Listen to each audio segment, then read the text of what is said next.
Assim o fim da primeira parte. Eu queria saber o seguinte, por gentileza. Quem não esteve na sexta-feira à noite aqui? Quem não esteve na sexta-feira, levanta a mão. 1, 2, 3, 4, 5, 6. Tá bom. Então os outros, seguinte, é que todos estiveram. Então quem não esteve, perdeu um pouquinho daquilo que nós estávamos mencionando. O nosso tema está ali nessa parte em azul, é o verdadeiro evangelho. A ideia realmente é olharmos para a nossa situação atual e, a partir da Bíblia, a gente verificar qual é o verdadeiro evangelho. E nós vimos, na sexta-feira, vários detalhes sobre, infelizmente, como se tem pregado o evangelho, tem se pregado o evangelho de uma maneira completamente errada, completamente falsa. E nós que somos crentes sérios, e essa igreja... Então, novamente, eu quero mencionar, essa frase aqui é muito importante. Palavra, como que é? Perseverando no ensino da palavra. Gente, se vocês estão entendendo isso, estão praticando isso, isso é uma bênção. E essa é uma das poucas igrejas que tem esse lema. Por quê? Porque a maioria, hoje em dia, uma boa parte daquilo que a gente chama de igreja, não está nem aí com a palavra de Deus. Usa um versículo, usa um outro texto qualquer, só para dizer que é Bíblia, mas na verdade o que tem se pregado é mensagem puramente humana. Então, quando nós que temos vivido uma vida mais séria, diante da palavra de Deus, procuramos conhecê-la mais ainda, com certeza a nossa vida será agradável ao Senhor, será edificante para nós e para aqueles que convivem conosco. Então, a carta de Paulo aos Gálatas é uma carta que vai nos ajudar exatamente a entender a dinâmica dessa vida nova que o Senhor tem nos dado. Eu queria, para começar a gente entender um pouquinho do que nós estamos falando, lembrar de um texto que você certamente conhece, que é João 8, quando Jesus fala o seguinte: conhecereis a verdade e a verdade vos libertará. Então, o que é o Evangelho? O Evangelho é essa libertação, naquele tempo, daquilo que prendia o povo, que era a lei. A lei era uma lei dura, né? A alma que pecar, essa morrerá. Então, era uma coisa assim, não tem, desculpe a palavra, não tem colher de chá. Pecou, está errado. Não tem como você ter perdão. Por quê? Tinha que alguém morrer. Se você não morresse, um animal morria no teu lugar. Lembra disso? Os sacrifícios todos eram assim. Então, sem sangue, olha o que a lei falava, não há remissão de pecados. Sem derramamento de sangue, não há perdão de pecados. Então, era uma palavra dura. Vem Jesus, e Jesus traz as boas novas do Evangelho. Traz o Evangelho, e nós vimos no comecinho da nossa palestra na sexta-feira, que o Evangelho são as boas novas de Deus para com a humanidade. Aquela palavra dos anjos para os pastores, eis aqui vos trago boas novas, né? É exatamente isso, o Evangelho é boa nova de Deus para conosco. E quando Jesus então começa o seu ministério, ele mostra exatamente essa boa nova. E a boa nova é: conhecereis a verdade e a verdade vos libertará. Agora, quem é a verdade? Quem é a verdade, pessoal? É Jesus. Eu sou o caminho, a verdade e a vida. Então, quando nós conhecemos a Jesus, nós temos perfeita liberdade. E eu queria que agora a gente começasse a olhar para Gálatas, capítulo 5. E eu quero até, me perdoem colocar isso durante a nossa palavra, o comentário de Gálatas que está ali para você, se você quiser adquirir, é um comentário que mostra exatamente Gálatas, a carta da liberdade. Ela nos tira o peso da lei. E isso para nós é um alívio, porque tem muita gente ainda hoje, e nessas igrejas que a gente vê por aí, é uma igreja que fica pregando a lei, que fica pregando, e não é só a lei do Antigo Testamento, é lei que os próprios líderes colocam em cima dos seus fiéis, colocam em cima do seu povo. Então, para você ser um bom crente, você tem que fazer assim, assim, assim, assim, tem que fazer uma semana de jejum, tem que fazer não sei mais o que e tal. Então vão se colocando leis em cima das pessoas, quando na verdade o evangelho verdadeiro nos libertou da lei. Abra em Gálatas capítulo 5, versículo 1, para que você veja o que é que Paulo está dizendo para nós com relação a essa nova relação que nós temos com Deus. Foi para a liberdade que Cristo nos libertou. Portanto, permaneçam firmes e não se deixem submeter novamente ao jugo de escravidão. A lei, ela escraviza. A lei tira a espontaneidade da nossa relação com Deus. E por isso, então, Jesus vem e faz exatamente isso.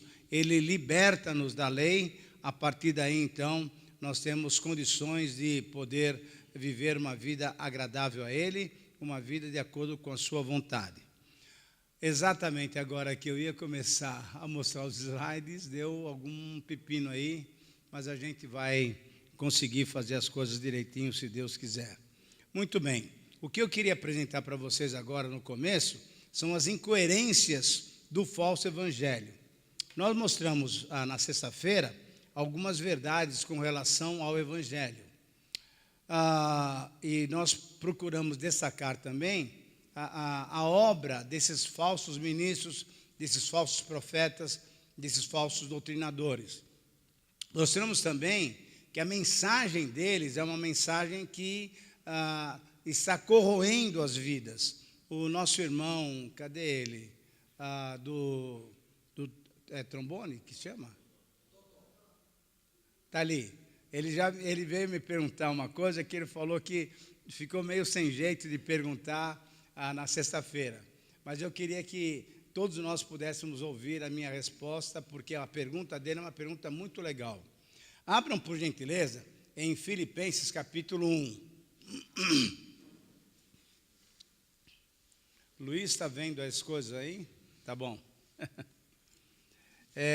Filipenses capítulo 1 é um texto muito interessante. Eu queria que vocês entendessem o que está acontecendo aqui. Lembra que Paulo foi preso e a prisão dele aconteceu lá em Roma? E lá de Roma ele escreve 4 cartas, a gente chama essas 4 cartas, cartas da prisão. Quais são elas? Efésios, Colossenses, Filipenses e aquele bilhetinho pequenininho para Filemão, tá? Ele está preso. Eu queria que você entendesse bem isso. Ele está preso, mas mesmo assim ele está cuidando das igrejas. E aí no capítulo 1 de Filipenses, ele dá uma palavra que realmente nos coloca assim, contra a parede, porque a gente tem vergonha do que ele faz. Olha só, e isso nos chama atenção, porque nós, muitas vezes, estando livres, não fazemos aquilo que ele faz, ou aquilo que ele fazia. No versículo 12, nós lemos o seguinte: quero, irmãos, que saibais que aquilo que me aconteceu tem, ao contrário, servido para o progresso do evangelho. A prisão dele, olha a visão desse homem, ele está preso. A prisão dele, no entender dele, tem contribuído para que o evangelho cresça, para o progresso do evangelho. Versículo 13. Como resultado, tornou-se evidente a toda parte, a toda a guarda do palácio e a todos os demais que estou na prisão por causa de Cristo.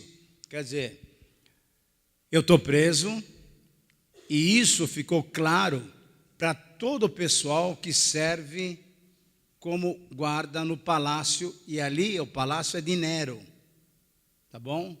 Então, por que ele fala isso? Porque a cada dia, pelo menos 4 soldados eram amarrados nele para ficarem com ele. Ele está numa casa alugada, mas ele tem o quê? Que ter um soldado amarrado com ele, algemado com ele. Então imagina só, 4 soldados por dia, durante 2 anos, toda a guarda do palácio de Nero passou por ele. E adivinha sobre o que ele falava?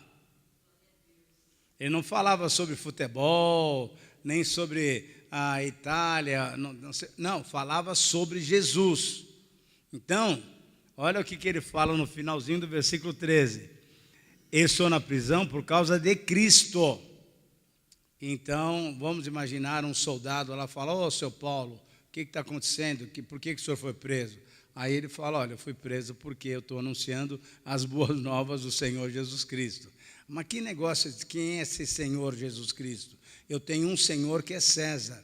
Ah, você não conhece Jesus Cristo? E aí, evangelho, evangelho, evangelho. E depois eu vou mostrar o efeito disso daqui. Mas no versículo 14 diz assim: e os irmãos, em sua maioria, motivados no Senhor pela minha prisão, estão o quê? Anunciando a palavra com maior determinação, com maior intrepidez, com maior destemor. Então, já que Paulo está preso, agora é a nossa hora de começar a pregar o evangelho. Então ele está contando e está dizendo que ele está se alegrando com isso. Ao mesmo tempo, ele fala o seguinte no 15: é verdade que alguns pregam Cristo por inveja, olha só, e rivalidade, mas outros o fazem de boa vontade. Esses o fazem por amor, sabendo que aqui me encontro para a defesa do evangelho. Aqueles, isso é, quem prega por inveja, aqueles pregam Cristo por ambição egoísta, sem sinceridade, pensando que me podem causar mais sofrimento enquanto eu sou preso. Mas o que me importa? Olha a maneira dele encarar as situações. O que me importa? O importante é que de qualquer forma, seja por motivos falsos ou verdadeiros, Cristo está sendo pregado e por isso eu me alegro. Queridos irmãos, o que nós estamos falando? Falamos na sexta-feira. Tem muita gente pregando Cristo por motivos errados, por ganância, querendo ganhar dinheiro do povo. Isso é verdade, isso é claro. E como eu disse sexta-feira, eu não creio que todo mundo que esteja lá, nessas igrejas neopentecostais e outras tantas por aí, são perdidos. Não, certamente tem gente lá que foi tocada pelo Senhor e é salva. Logo, logo vão abrir os olhos e vão sair de lá. Mas nós temos uma verdade que Paulo está confirmando. O importante é que o nome do Senhor Jesus esteja sendo anunciado. Quem vai ter que pagar, quem vai ter que prestar contas pela maneira, pela motivação errada, não somos nós, são eles, esses líderes que fazem a pregação para obterem vantagens financeiras. Graças a Deus, Deus não depende do instrumento para salvar alguém. Deus salva porque o evangelho o que é? É o poder de Deus para a salvação de todo aquele que crê.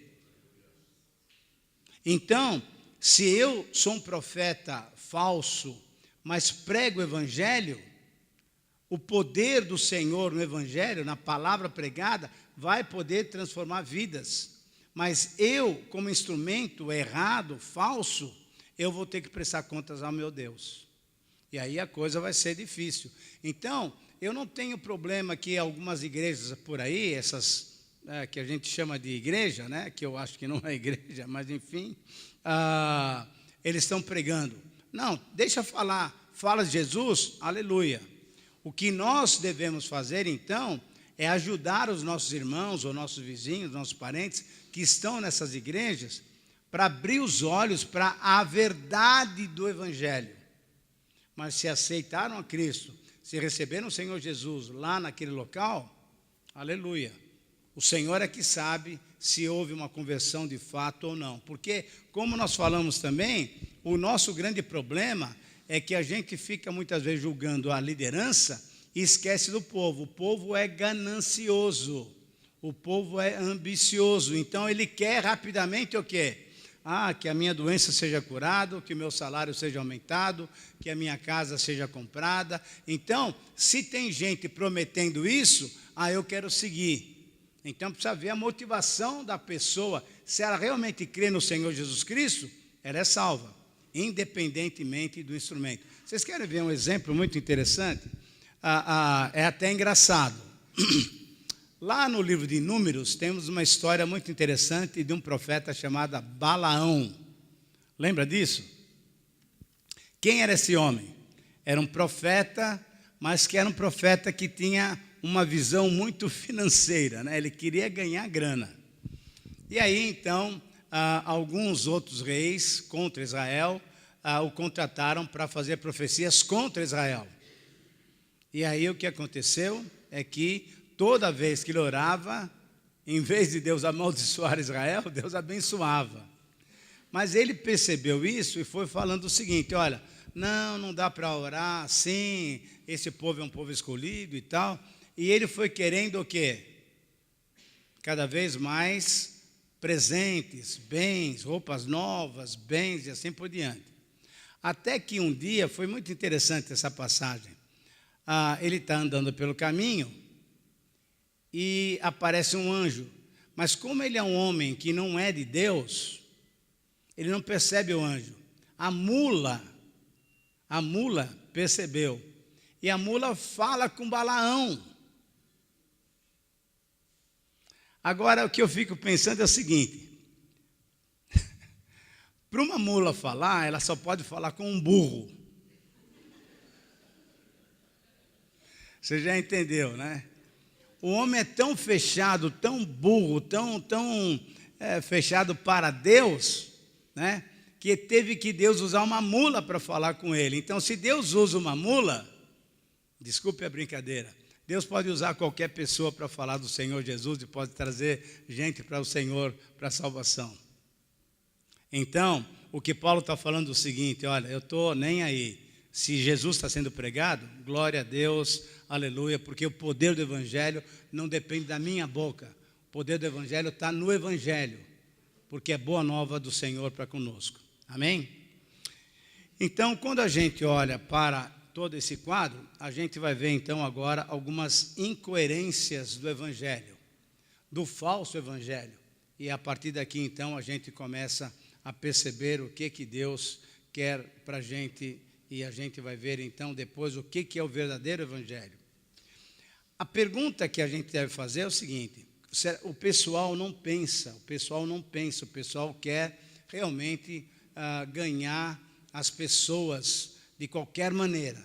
Então diluem, a gente está ali com uma garrafa térmica boa de café. Se a gente tem muita gente, o que o pessoal faz muitas vezes? Aumenta a água, né? Então aquele café que fica mais parecendo um chafé do que café. Ou então, na hora da refeição, tem um prato, uma panela de feijão, chegou muita gente, taca a água, aquele caldinho mais grosso vai virando um líquido, não é isso? O que o pessoal faz para tentar angariar, para tentar chamar pessoas?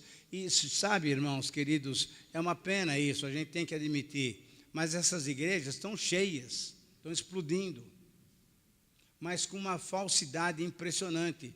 São pessoas que estão com os olhos fechados. E você sabe quem fecha os olhos da gente, né?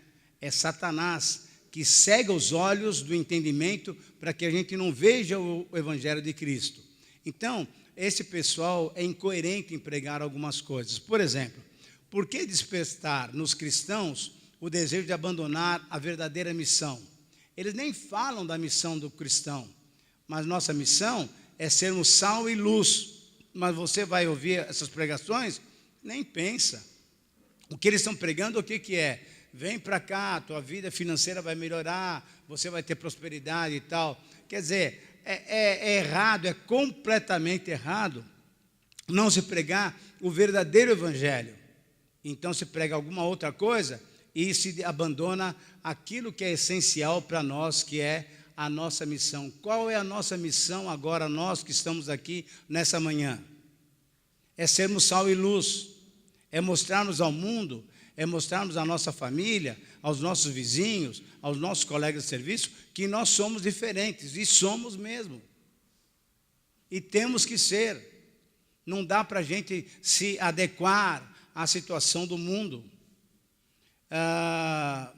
Você deve ter ouvido, já deve ter visto talvez aquele filme do ET, extraterrestre. Você é um ET espiritual.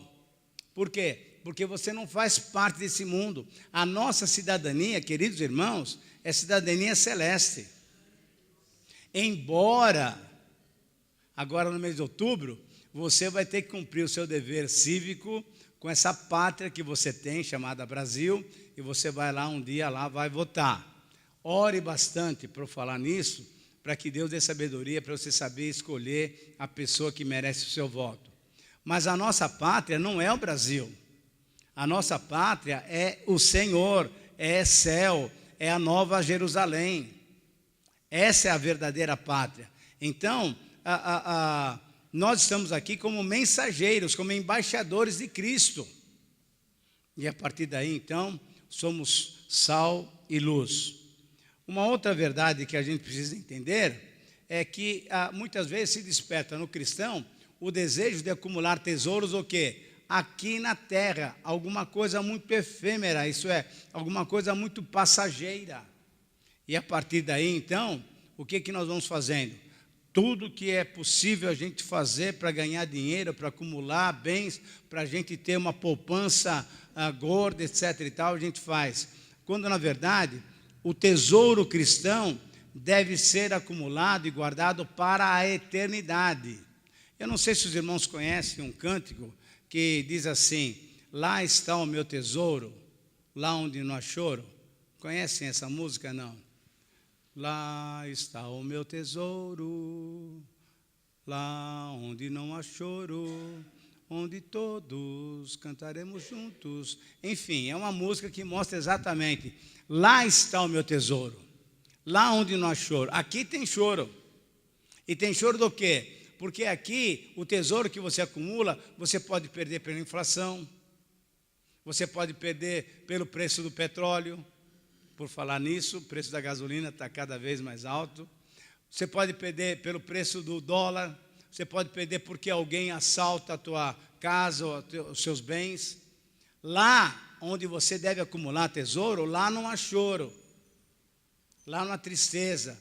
Lá nós teremos o quê? Um nosso ambiente completamente seguro, onde o Senhor consolará, o Senhor enxugará dos nossos olhos toda a lágrima que por acaso vier cair.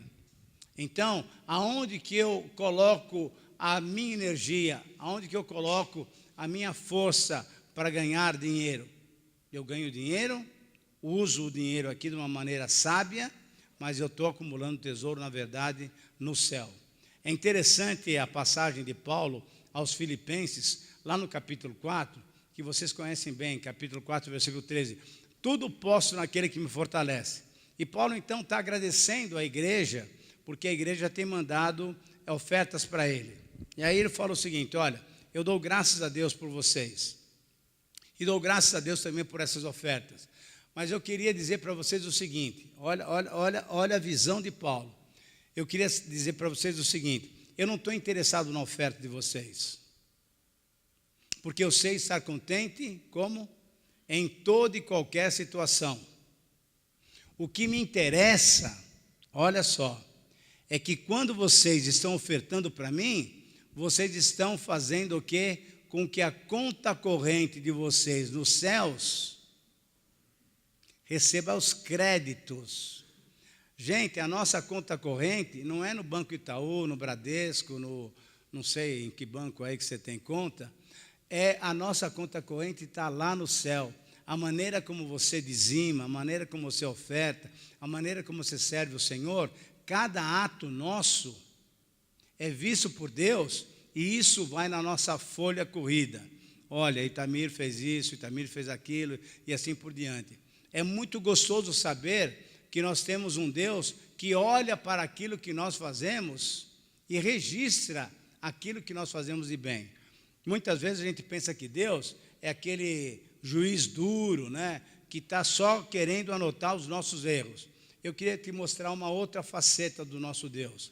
Abre em Malaquias, por favor.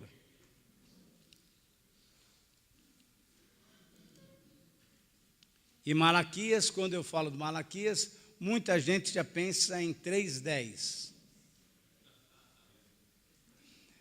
Calma, que não vai ser hora da oferta ainda.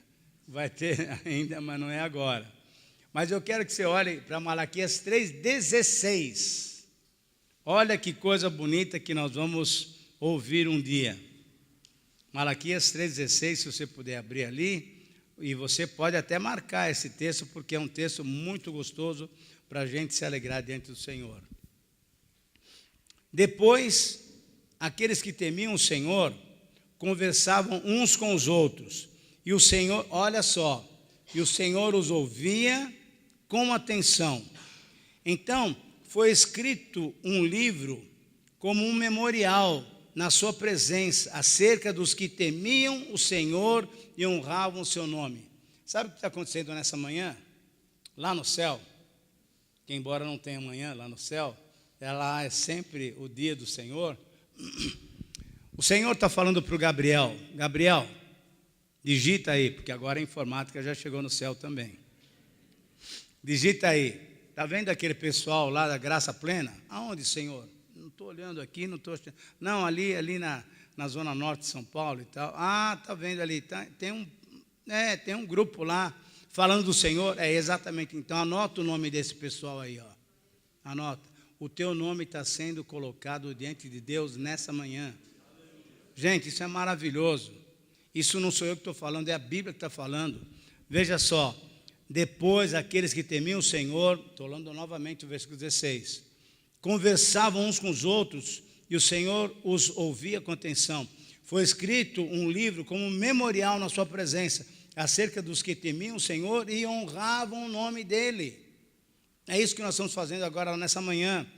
E olha o 17, olha o 17. No dia em que eu agir, diz o Senhor, eles serão o meu tesouro pessoal. Eu terei compaixão deles, como um pai tem compaixão do filho que obedece. Glória a Deus, glória a Deus. Um dia você vai você vai ter, então, vai perceber essa diferença.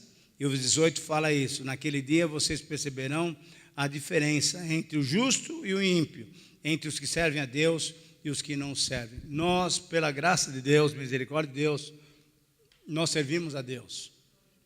Nós tememos a Deus. Nós honramos o nome do Senhor. Então, glória a Deus, porque um dia nosso nome está sendo escrito lá na presença do nosso Deus e Pai. Por que despertar no cristão e também no não cristão desejos pelas riquezas? Sabendo que o quê? Que as riquezas terrenas fazem o quê?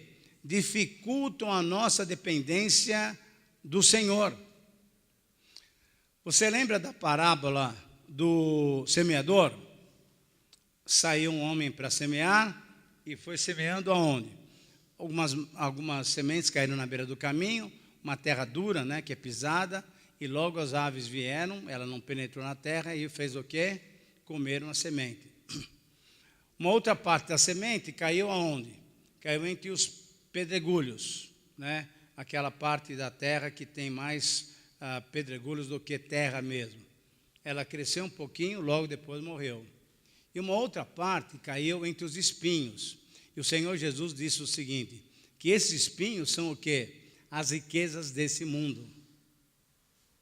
Significa que o quê? Você pode até começar, eu quero ser crente, eu quero andar com Deus e tal, mas a ambição, aquilo que o mundo te oferece, aquilo que o mundo está sugerindo para você, vai tomando conta do teu coração e daqui a pouco, aquele desejo de ser um cristão, aquele desejo de servir a Deus, fica de lado e você quer realmente fazer aquilo que o mundo te pede, que é ser uma pessoa próspera, ser uma pessoa rica, ser uma pessoa importante aos olhos do mundo.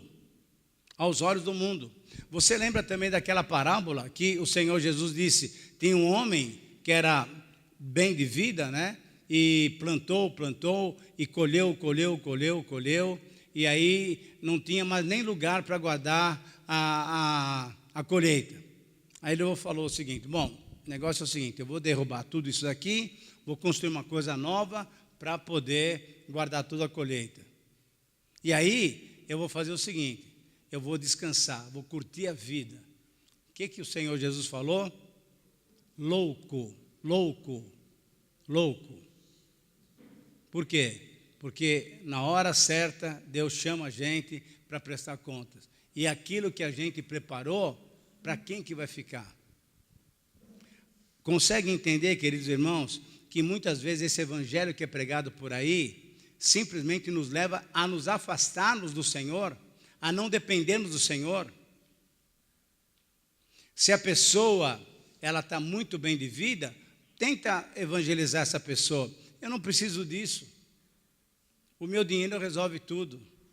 Eu não preciso de Deus. Quando eu for mais velho eu vou pensar nisso daí. Exatamente, essa é uma incoerência grande desse evangelho que é pregado por aí. Por que despertar no não cristão o desejo pelas riquezas, sabendo que eles podem sufocar até a morte? Exatamente o que diz Lucas 8,14. Se você quiser abrir ali, por gentileza, abra para a gente ler esse texto bíblico, porque esse texto é importante e nós já mencionamos ele mais ou menos, mas é bom que você saiba a base bíblica dessa verdade que nós temos aqui. Lucas 8,14, por gentileza.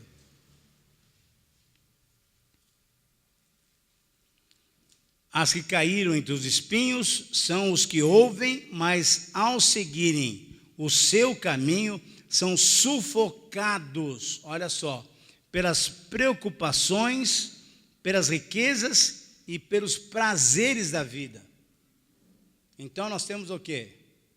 Gente que ouviu a palavra, a semente foi semeada, mas as riquezas, os prazeres e as preocupações sufocam aquela palavra, matam aquela semente e essa semente não germina, não dá fruto. Exatamente isso acontece muitas vezes com aquele que nem ainda conhece o Evangelho. Ouve o Evangelho, acha bonita a mensagem, acha bonito o amor de Deus, mas na hora H o mundo atrai de tal maneira que a pessoa então é completamente desviada do foco verdadeiro que seria a palavra de Deus, a vida eterna. Por que despertar no cristão o desejo de ganhar a vida de modo fácil e desonesto? E, gente, vamos pensar no nosso país? Qual é a maneira que o brasileiro tem de ganhar dinheiro? Os poderosos têm ganhado dinheiro de que maneira? Através da corrupção, através das coisas camufladas, através das coisas feitas por baixo do pano. Esse texto de Efésios, ele é um texto muito sério. O que nós deveríamos fazer para a nossa vida ser uma vida agradável a Deus, está muito claro aqui com relação ao nosso dinheiro, ao nosso trabalho. Abram, por favor, em Efésios 4, 28, para a gente poder entender o que é que Deus está falando para nós. É interessante que a gente pensa muitas vezes só na gente, e a gente esquece de que Deus está preocupado também com o que nós pensemos nos outros, e não somente de uma maneira egoísta, pensemos só em nós.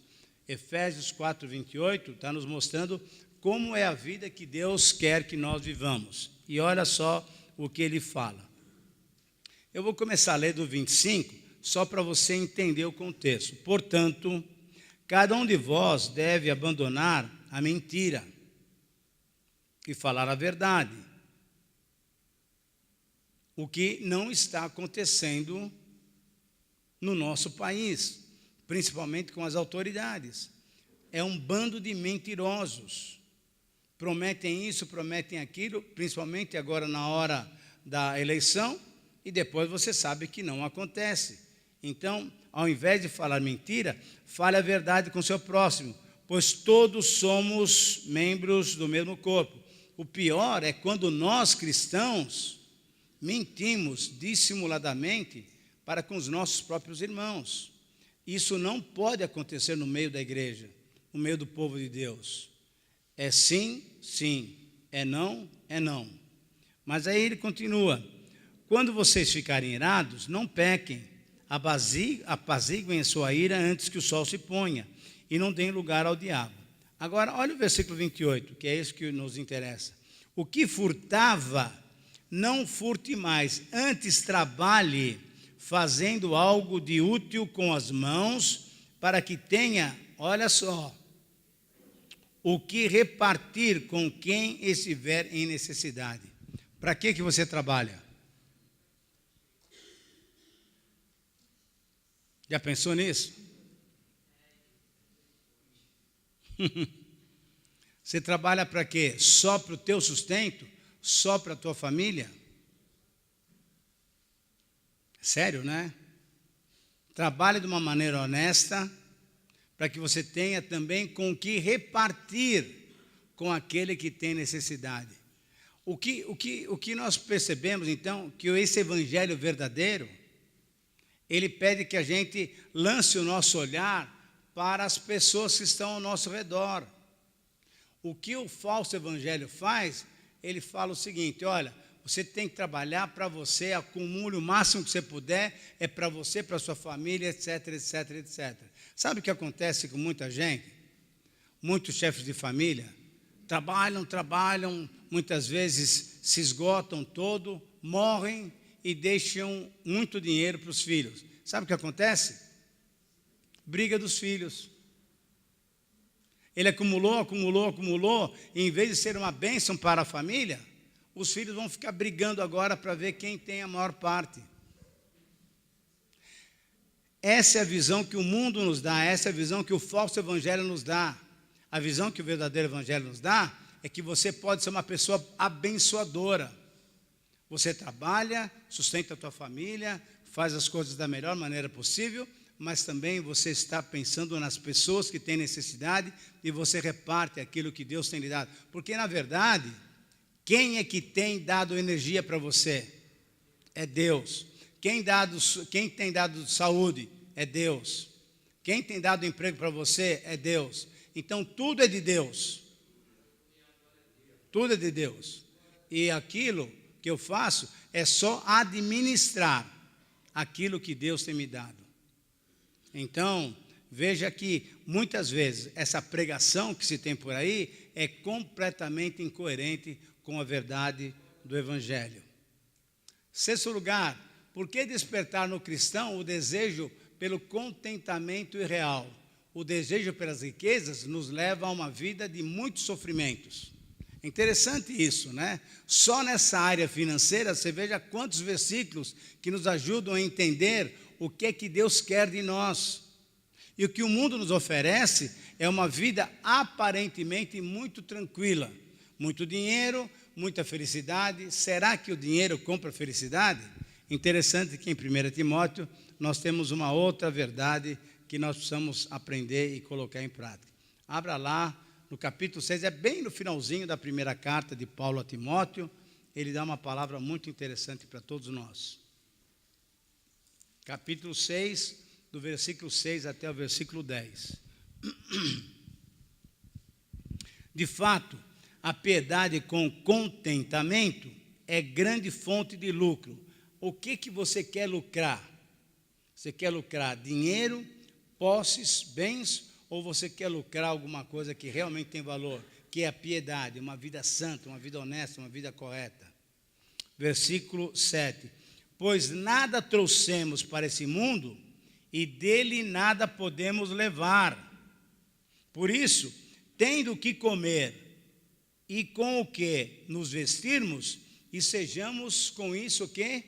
Satisfeitos, contentes. Você tem comida? Você tem roupa? Nem casa ele está falando. E Jesus não tinha casa. E Paulo não tinha casa. Eles tinham o quê? Alimentação e tinham uma veste. E nós queremos o quê? casa, carro e mais o quê? E uma porção de coisa para pôr dentro de casa, não é verdade? E quando você tem uma melhor condição, você quer uma casa na praia, ou quer uma casa no campo, você quer o segundo carro para a família e não sei mais o quê. Quer dizer, aquilo que o mundo nos oferece, aquilo que o mundo usa para nos chamar a atenção, olha o que Paulo está falando então. Vamos continuar lendo. Os que querem ficar ricos, gente, é muito sério isso, caem em tentação, em armadilha, e muitos desejos descontrolados e nocivos, que levam os homens a mergulharem na ruína e na destruição. Por quê? Porque o amor ao dinheiro, não é o dinheiro, mas o amor ao dinheiro é a raiz de todos os males. Quando nós queremos, desejamos, amamos aquilo que o mundo nos oferece, nós estamos nos afundando. A ideia é exatamente essa. Então, veja que essa doutrina que se tem falado por aí é uma doutrina que vai sonegando a verdade bíblica e vai nos iludindo com as coisas que o mundo nos oferece e não com aquilo que o Evangelho oferece. E, finalmente, uma outra incoerência no capítulo 13 de Hebreus, é um texto muito rico, muito importante. Se você puder abrir a sua Bíblia lá, já pode abrir. Hebreus 13. Por que despertar no cristão a avareza que ainda permanece na antiga natureza? O contentamento deve acompanhar a nossa confiança no Senhor. Eu quis colocar aqui, nessas incoerências, toda essa área financeira, porque o grande apelo que se faz hoje em dia é exatamente para essa área financeira. Você quer sair da sua situação difícil? Não é confie no Senhor, não entregue os seus cuidados. Você tem que vir para cá, faz isso, faz aquilo, faz uma semana de jejum, faz 7 semanas não sei do que, 7 sábados não sei do que, etc e tal, porque aí você vai ter solução. A Bíblia está mostrando que a solução que o mundo oferece, que o falso evangelho oferece, que é uma situação financeira mais tranquila, na verdade, essa situação financeira mais tranquila pode ser o motivo da tua desgraça, pode ser o motivo da sua queda, da sua destruição. Capítulo 13 de Hebreus. Vamos abrir lá a Bíblia, por gentileza, e vamos ver o que a palavra de Deus tem para nós nessa manhã. Versículos 5 e 6.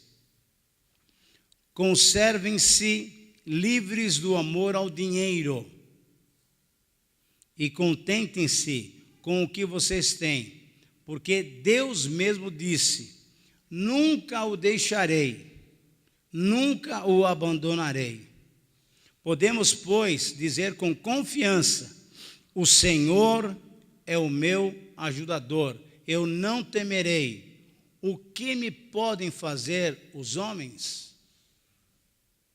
Será que nós temos esse tipo de fé, irmãos? Será que nós temos esse tipo de vida, de confiança no Senhor? Essa é uma palavra séria que nós precisamos incorporar em nossas vidas. Se os irmãos pertencem a uma igreja que ensina a palavra de Deus, que prega a palavra de Deus, queridos irmãos, não dá para a gente vir aqui só sentar nas cadeiras e ficar assistindo o culto. Nós temos que começar a participar, e participar com a nossa vida. E eu preguei uma série de mensagens agora em Malaquias, lá na igreja em Santo André. E uma das verdades que Malaquias mostra para a gente é que o culto não é somente nesse horário que a gente tem aqui de manhã, ou à noite, ou então durante a semana. O culto, na verdade, sabe quando que é? Quando acontece? É no dia a dia, na segunda, na terça, na quarta, na quinta, na sexta e assim por diante. Deixa eu contar essa experiência interessante, que na verdade não é minha, é da Bíblia. O povo tinha sido rebelde e Deus colocou eles sob juízo e colocou-os na Babilônia. Lembram disso? foram expulsos, ficaram 70 anos na Babilônia. Depois Deus, porque é um Deus de amor, chama o povo de volta para Jerusalém. Eles reconstroem o templo, cercam a cidade com os muros e tal, Esdras, Neemias, todo esse pessoal trabalha ali. E depois de 100 anos, mais ou menos, já de volta na terra, eles começam a cultuar o Senhor de uma maneira tremendamente hipócrita. Olha o que eles faziam. Você sabe que o culto naquele tempo era necessário o quê? Sacrifícios de animais. E aí então, sabe o que eles faziam? Do rebanho que eles tinham, eles pegavam os piores animais, o animal mais machucado. Já que a gente vai sacrificar, já que ele vai morrer, eu vou logo dar aquele que já está quase morrendo. E em Malaquias 1:10, não é 3:10, 1:10, Deus fala o seguinte: para com isso, feche a porta, porque o que vocês estão fazendo para mim, com o nome de culto, eu não estou aceitando e não vou aceitar a vossa oferta e nem a vossa pessoa. Para de brincar. Vocês estão pensando que vocês estão me enganando? Eu conheço o coração de cada um de vocês. Então, quando nós realmente queremos agradar a Deus, vivemos pela fé, na dependência do Senhor. Não quero dizer que você, então, que não tem emprego, você não deve procurar, você não deve ir nessas firmas para procurar emprego, não deve ler o jornal para ver se tem alguma coisa lá no classificado. Não, tem que fazer, tem que procurar, tem que batalhar. Mas você tem que, principalmente, confiar no Senhor. Tem que depositar a sua confiança no Senhor, sabendo que Ele nunca nos abandonará, nunca nos deixará. O Salmo de Davi fala o seguinte: olha, eu já fui moço e sou velho, e eu nunca vi um justo, o que é? Mendigar de pão. Por quê? Porque Deus vai nos providenciar maneiras pelas quais, pelo menos a nossa fome vai ser suprida. E sabe como que Ele faz isso? Através dos irmãos, através da igreja, através do seu povo. Por isso é que no nosso trabalho, eu tenho que trabalhar para mim, para a minha família e também para os necessitados. Aí é que a coisa se encaixa, aí que você consegue perceber o que Deus tem como propósito para as nossas vidas.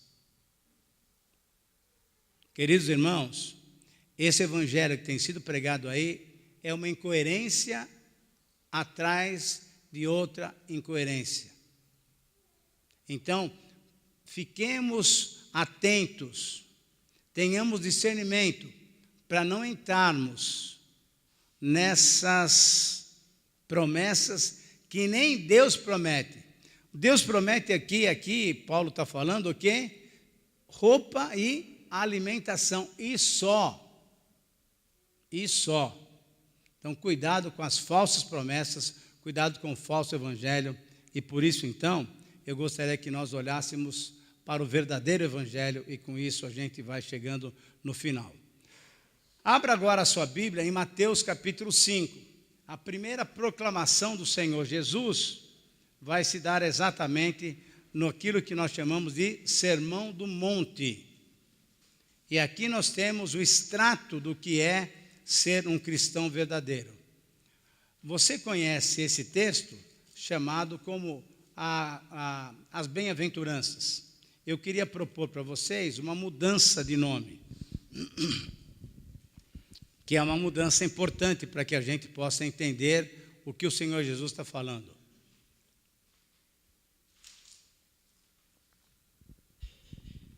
O texto não devia ser chamado bem-aventuranças. O texto devia ser chamado as características verdadeiras do cristão. Por quê? Porque quando eu tiver essas características, eu vou ser bem-aventurado, eu vou ser abençoado, eu vou ser feliz. Então, eu não sou feliz. Eu primeiro tenho que ter o quê? Certas características. E nós vamos olhar exatamente quais são essas características. Eu vou ler primeiramente o texto todo, depois a gente vai trabalhar em cada um dos versículos dessa passagem bíblica tão especial. Eu começo a ler no capítulo 5, versículo 1 de Mateus. Vendo as multidões, Jesus subiu ao monte e se assentou. Seus discípulos aproximaram-se dele e aí ele começou a ensiná-los dizendo: bem-aventurados os pobres de espírito, porque deles é o reino dos céus.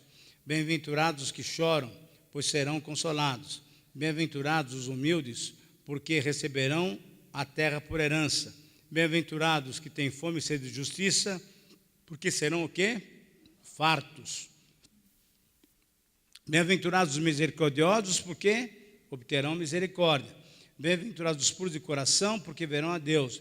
Bem-aventurados os pacificadores, porque serão chamados filhos de Deus. E aí tem duas bem-aventuranças no final, que você fica até meio estranho, né? Que negócio é esse?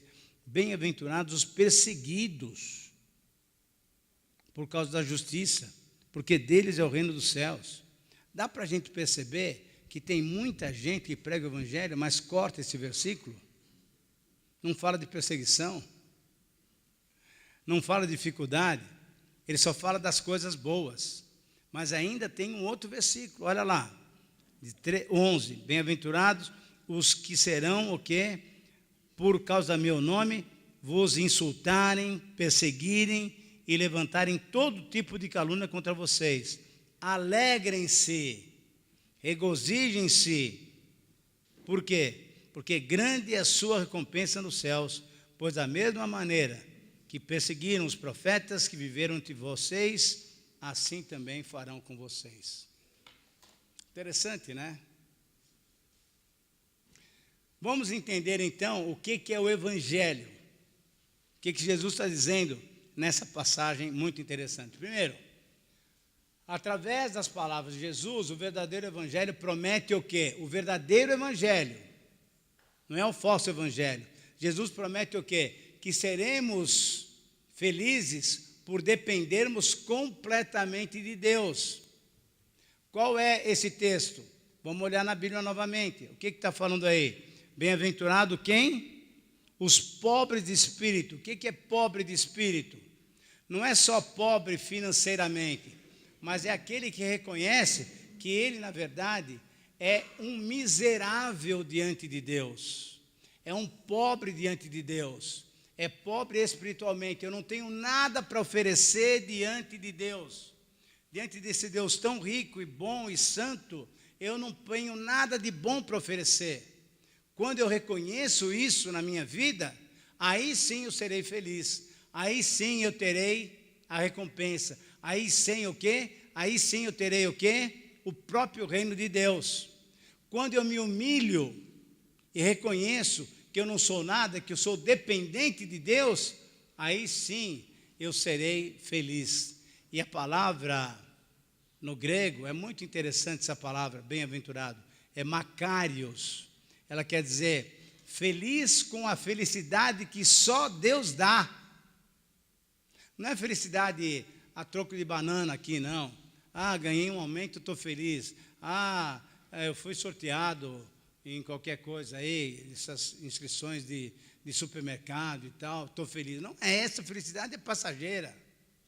A felicidade que Deus nos dá é uma coisa como o Paulo experimentou. Ele está preso na cadeia e ele está falando, olha, não estou nem aí. Eu sou contente em qualquer uma das situações, tanto sei estar honrado como sei estar humilhado, eu estou feliz porque tudo posso naquele que me fortalece. Primeira marca do verdadeiro Evangelho é que Deus nos abençoa, Deus nos dá felicidade quando nós dependemos completamente dEle. A palavra de Deus é muito séria, irmãos. Não dá para a gente brincar, não. Mas vamos lá, vamos adiante. Versículo 4 agora. Seremos felizes, na verdade, quando o quê? Quando nós chorarmos pela miséria espiritual, pelos erros nossos e dos outros. Bem-aventurados os que choram, porque serão consolados. Por quê? Porque se você olha para Coríntios, Paulo fala que Deus é o Deus das consolações. Quem consola o nosso coração diante da revelação que Ele faz de que eu sou pecador, é Ele mesmo. Ele mostra o pecado na minha vida, Ele mostra a miserabilidade na minha vida, mas graças a Deus Ele mostra também o seu perdão, me consola. Quando eu choro pelos meus pecados, isso é um choro sério de arrependimento, Deus vem e me consola. O Espírito Santo me convence e me consola. Mas sabe que a palavra de Deus mostra que nós somos um corpo. E aí muitas vezes você fica olhando só para a sua própria vida. E fica preocupado, e é bom que você faça isso, com a sua postura diante de Deus. E a do seu irmão? Afinal de contas, nós somos um corpo. Choramos pelo pecado do nosso irmão? Não, sabe o que a gente faz? A gente aponta o dedo para ele. Eu sabia, esse cara aqui nunca me enganou. Esse é o tipo de conversa nossa.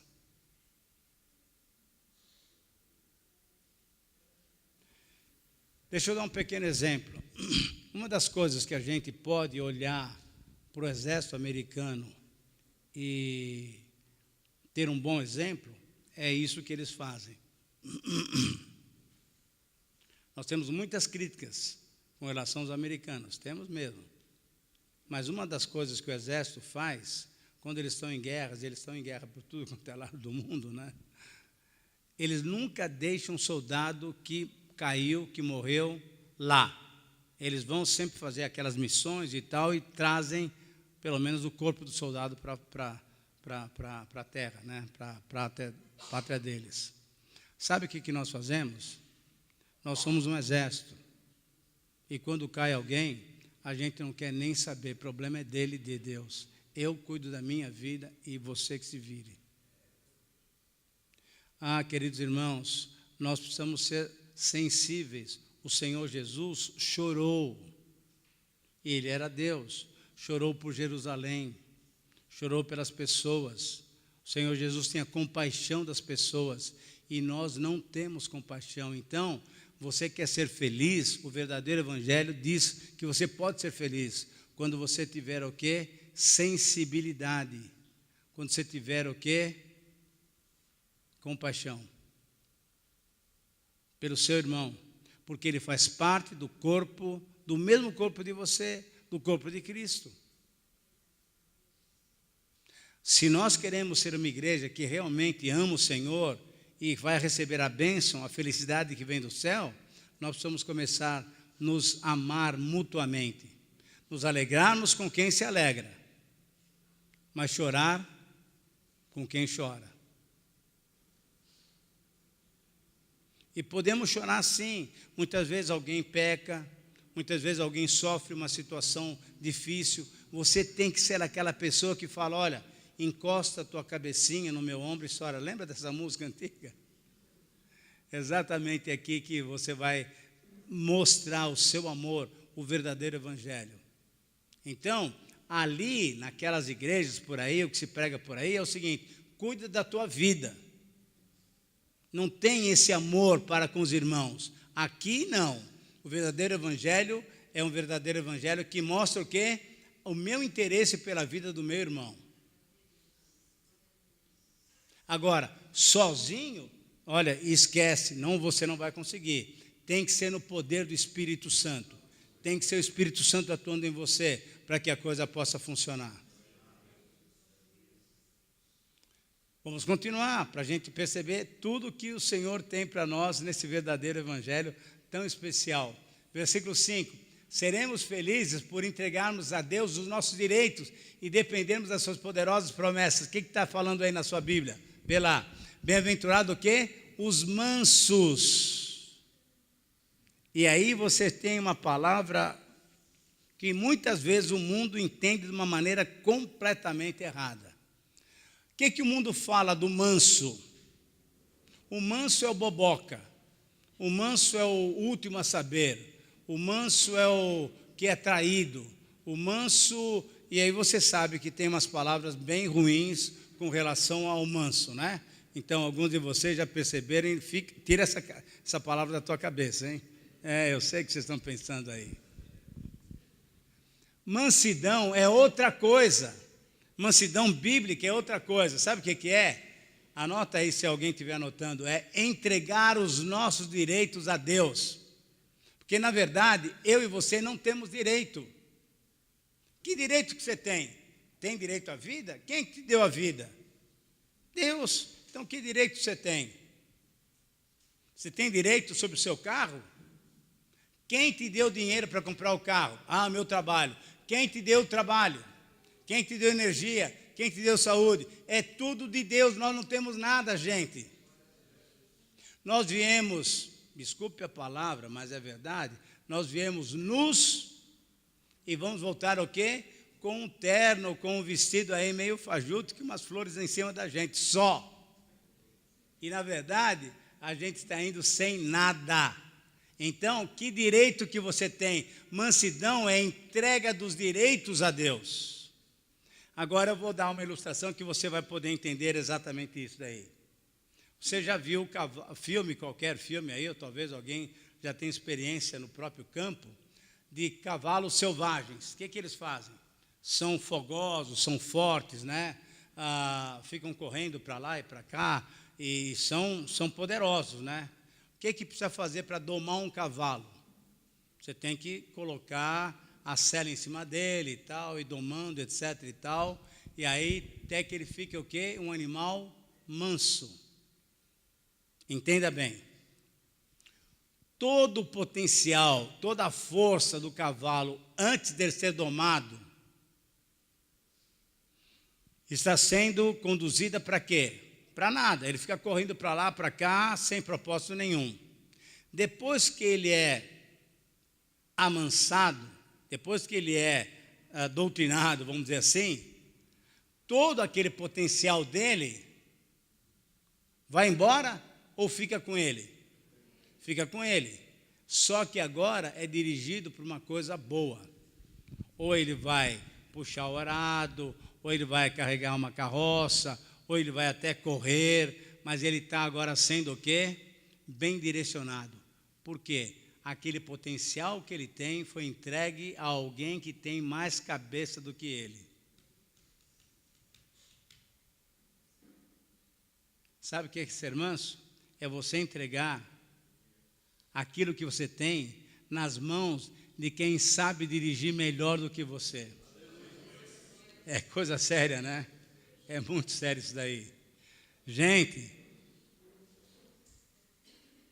a gente tem que se desfazer de tudo, porque tudo é de Deus.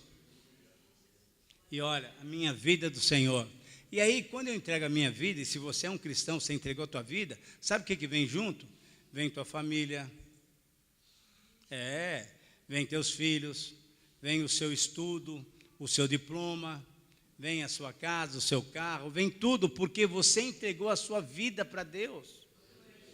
E aí vem tudo, o teu tempo, os seus dons, a sua capacidade, a sua inteligência, vem tudo.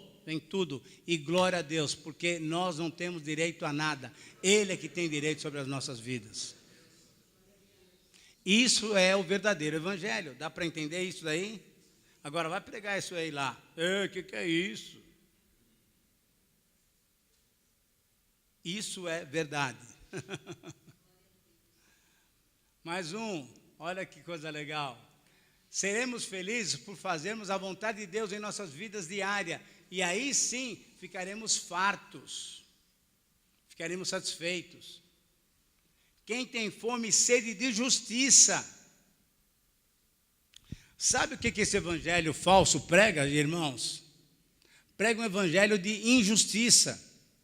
Porque o que tem que acontecer é comigo. Os outros que se virem, procurem também o mesmo caminho que eu achei. Na verdade, o verdadeiro evangelho está mostrando que aquele que tem fome e sede de justiça, ele está sendo justo. E o que é justiça? É aquilo que é bom para mim, também deve ser bom para o meu irmão. Aquilo que é ruim para mim, é ruim para o meu irmão. Justiça é exatamente isso, é termos o quê? Uma vida em comunidade. Por isso aqui a vida cristã é uma vida comunitária. É errado quando nós temos alguém na igreja, um super rico, e Deus pode fazer isso com alguém, mas quando Deus dá riqueza para alguém, Ele dá para que essa pessoa seja uma bênção. E não fique apenas cuidando dos seus próprios interesses. Se nós vivêssemos esse verdadeiro evangelho, com certeza nós seríamos felizes com a felicidade que o Senhor nos dá vinda do céu para nós. Versículo 7. Tudo isso lá no Sermão do Monte, você está percebendo, né? Seremos felizes porque nós seremos o quê? Misericordiosos. Por quê? Porque Ele já foi misericordioso conosco. Se você recebeu a graça, a misericórdia de Deus, não tem condições de você não ser misericordioso. Sabe o que é misericórdia? Misericórdia é você não ser punido da maneira que você merece. E sabe qual a maneira que nós merecemos ser punidos? Indo para o inferno. É verdade. Então, pela misericórdia de Deus, Ele nos salva. E muitas vezes, igual aquela história que o Senhor Jesus contou, o que acontece? O homem devia tudo para um grande poderoso, para um rei, para uma autoridade. E chegou lá no rei e falou: Senhor, olha, eu não tenho condições de pagar, a dívida é muito grande e tal, eu não posso vender minha família, eu estou mal de grana, o senhor me perdoa, o senhor me ajuda. Ele falou: tudo bem, tranquilo, vai em paz, está perdoado. Aí ele sai, o que acontece? Ele encontra um companheiro dele. O cara devia para ele R$10. Ele pega o cara no colarinho e fala: você me dá essa grana, os R$10, porque senão eu vou te mandar prender. Recebeu uma bênção tremenda e não é misericordioso com aquele que devia uma pequena parte daquilo que ele devia para o rei. Faltou misericórdia. Gente, nós temos vivido dessa maneira muitas vezes. Nós temos sido agraciados com a bênção, com a graça, com a misericórdia, a bondade de Deus, e a gente trata duro o nosso irmão. Ele pecou, ele fez alguma coisa contra você, eu não falo mais com ele. Se ele senta nesse lado, eu vou sentar do outro lado porque eu não quero papo com ele. Isso é coisa de criança. Isso é coisa de criança. E sabe que as crianças nos ajudam, né? Estão brigando, estão brincando, brigam. E aí, ficam um do lado, outro do outro. Daqui a pouco, o que está acontecendo? Está todo mundo junto outra vez brincando. E nós não. Nós ficamos com o nariz empinado, fazendo bico, e deixamos então a pessoa de lado. Quando Jesus já deu a sua vida por nós. Então, bem-aventurados os misericordiosos, porque receberam misericórdia e receberão misericórdia. Deus continua nos perdoando, queridos irmãos.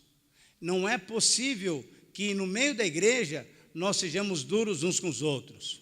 Não quero dizer que você deva passar a mão no pecado de alguém.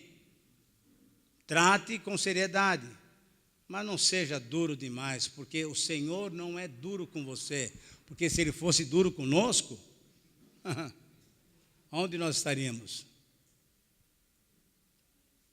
O Evangelho, a essência do Evangelho é o perdão de Deus. É o perdão de Deus. Portanto, esse é o verdadeiro Evangelho. Bem-aventurados os misericordiosos, porque recebem e receberão misericórdia. Versículo 8, o que é que nós temos aqui? Mais um detalhe. Bem-aventurados aqueles que têm uma vida honesta, pura, limpa, porque eles verão Deus agindo na sua própria vida. E no nosso país, como é difícil isso, né? Não sei se os irmãos, alguns dos irmãos certamente trabalham no comércio. Talvez alguns sejam empresários. E como é difícil se manter limpo diante daquilo que o mundo oferece. Nota fria, né? coisas feitas por baixo do pano, sem pagar o devido imposto, coisas que o mundo está nos oferecendo assim. Afinal, todo mundo faz, por que você não pode fazer também? Porque você é ET, porque você não é desse mundo, porque a tua cidadania não é brasileira, tua cidadania é da Jerusalém celestial. É isso daí, é isso daí. Então, aquele que é puro de coração, aquele que é íntegro, aquele que é limpo de coração, esse recebe a bênção do Senhor. Agora, quem se faz igual aos outros, esse não recebe a bênção, a recompensa que o Senhor dá para aqueles que são honestos e puros. O Senhor Jesus foi claramente honesto.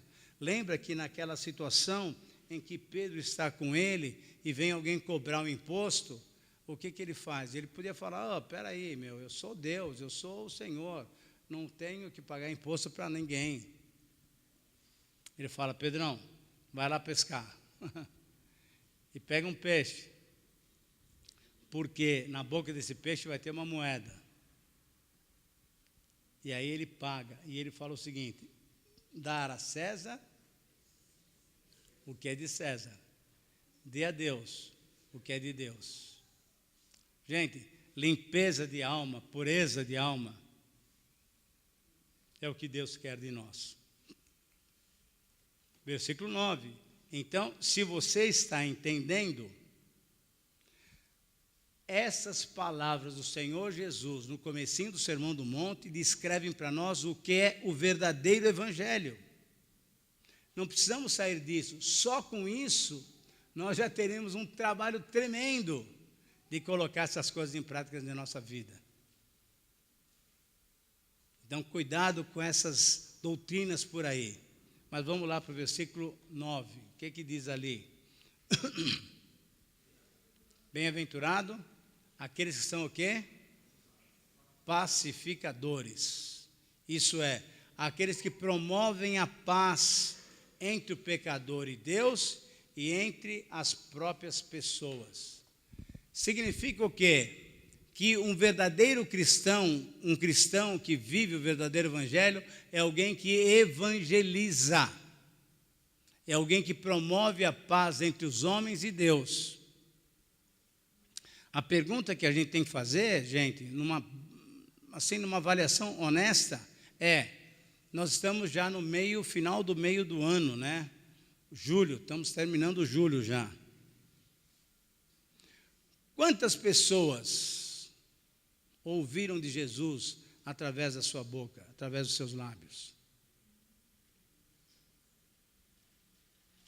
Quantas pessoas voltaram a ter comunhão com Deus através da sua mensagem, através do seu testemunho?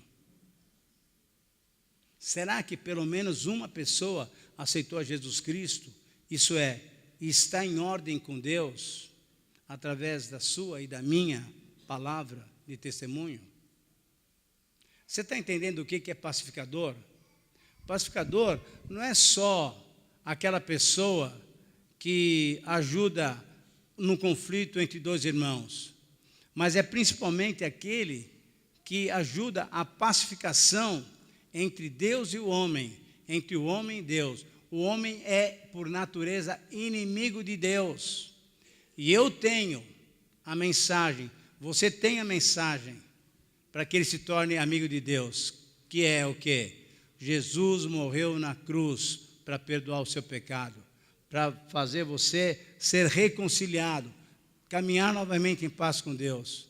Será que temos feito isso? Isso faz parte do verdadeiro evangelho. Portanto, é um desafio que Deus nos dá, que a sua palavra nos dá. É interessante que nessas igrejas que se diz por aí, que são igrejas do Senhor, né, do poder não sei do que e tal, blá, blá, blá. Você sabe o que eu estou falando? Você não vê uma palavra de incentivo para evangelizar. Você vê o seguinte, eu convido a pessoa para vir para cá, porque aqui a vida dela vai mudar. Vai mudar de que maneira? Entre aspas, né, financeiramente. E você sabe que isso não é verdade. Tem muita gente lá enganada, esperando acontecer alguma coisa, e não vai acontecer. Não vai acontecer. Porque não é palavra de Deus. É promessa de homens. Portanto, o meu dever é levar as pessoas a ter comunhão, uma comunhão verdadeira com o nosso Deus, fazendo então essa ligação, paz, reconciliação entre o homem pecador e esse Deus maravilhoso, o nosso Deus que é santo. Seremos felizes quando por causa da verdade formos o quê? Perseguidos injustamente, pois o reino de Deus será nosso. Como é que tem sido o seu testemunho no seu trabalho, na sua família? A turma chama você de chato? A turma chama você de esse cara aqui novamente com esse papo de Jesus, de Cristo, de igreja? O mundo não gosta de ouvir certas verdades. O mundo não gosta de ver um comportamento correto, um comportamento santo. Isso incomoda o mundo. Jesus disse que o mundo vai odiar vocês, e vocês não fiquem abismados não, porque o mundo me odeia. Porque só a presença do cristão, de uma maneira correta, bonita, honesta, incomoda aqueles que estão perto, porque eles são o quê? Pessoas que querem fazer coisas erradas, as piadas que acontecem.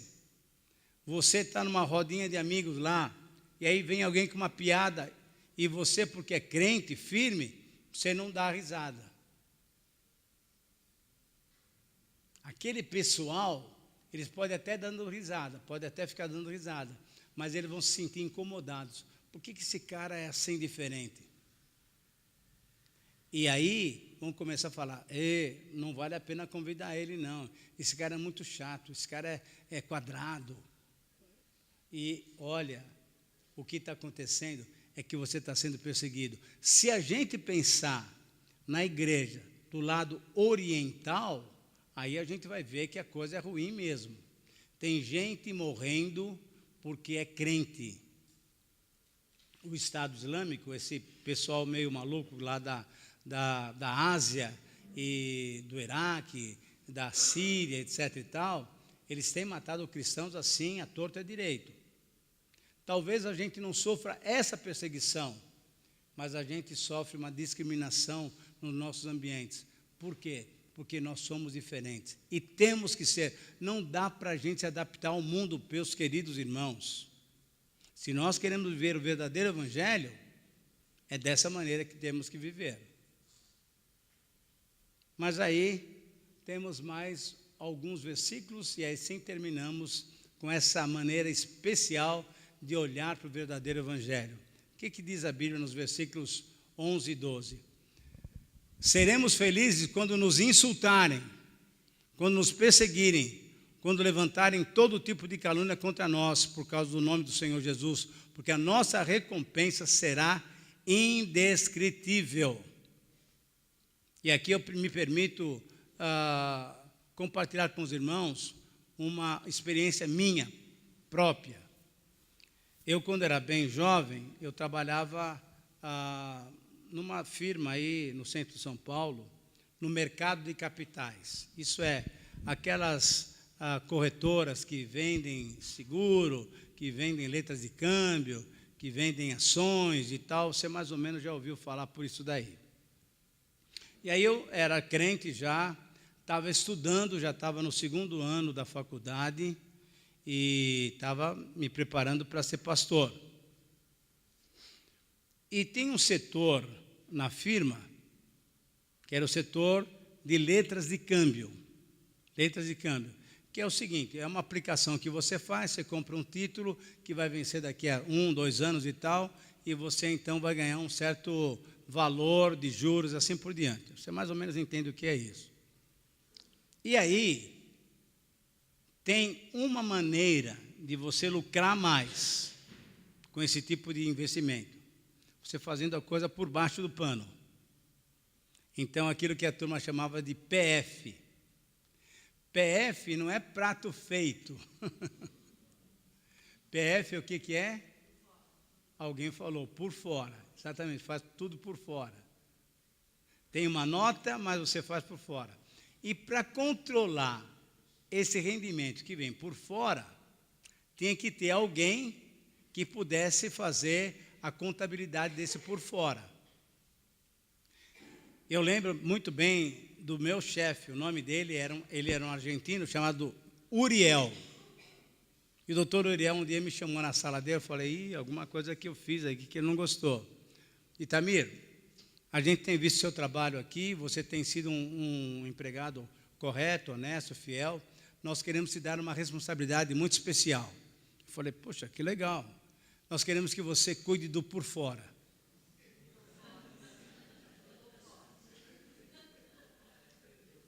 Você é tão honesto que você vai cuidar do por fora. Gente, isso não é brincadeira, isso é verdade. A corretora chamava Corbiniano.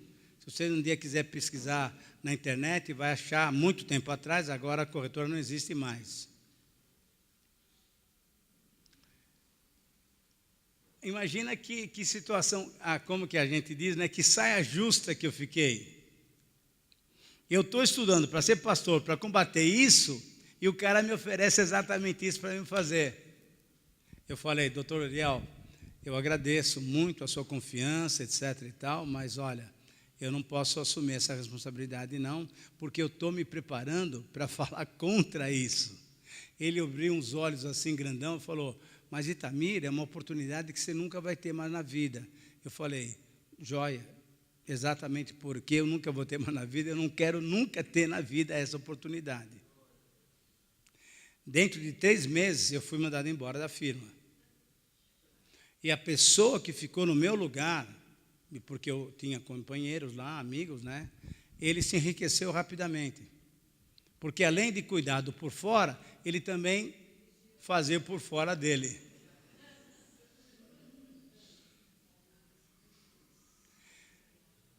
Queridos irmãos, tem hora que a gente tem que decidir, ou nós somos crentes, ou a gente vai com o mundo. Ou nós somos perseguidos por causa do Evangelho, perdi um emprego, bom emprego. Era ali na Rua Boa Vista, no centrão mesmo de São Paulo. Perdi um bom emprego, mas eu nunca me arrependi. Continuei estudando, me formei, e o Senhor tem me usado pela graça dEle, para a glória dEle. Então, o que é o verdadeiro evangelho? O verdadeiro evangelho, na verdade, o Senhor Jesus nos coloca na cruz. Você quer morrer ou você quer continuar vivo nessa vida? Você quer perder essa vida e ganhar a vida eterna, ou você quer ser pregado na cruz e ir para o céu? Com certeza o Senhor vai te recompensar, ou você quer ficar nessa vidinha aqui? O verdadeiro evangelho é esse, queridos irmãos. E diante disso nós precisamos definir o que é que nós queremos da nossa vida. Eu estou terminando agora e quero fazer algumas considerações, algumas conclusões para a gente poder aplicar essas verdades para as nossas vidas. Como é que Deus pode perdoar o pecador? Como Deus pode oferecer a sua salvação sem levar em conta o mérito de cada um de nós? Afinal de contas, nós temos coisas boas para mostrar. O que é que o homem pecador pode fazer para restabelecer o relacionamento com Deus? Quais são os passos que nós podemos dar para obtermos a salvação? Concorda que são perguntas importantes e interessantes? Paulo enfrentou essas mesmas questões. Algumas delas diziam respeito à religiosidade praticada pelos judeus, que ouviam a mensagem sobre o Senhor Jesus, e depois de Jesus ter morrido e ressuscitado, ele ainda perguntava, bom, mas daí, é necessário realizar a circuncisão, que era a lei judaica? Já que Jesus morreu, já que tudo foi perdoado, será que é preciso ainda preservar algumas leis judaicas?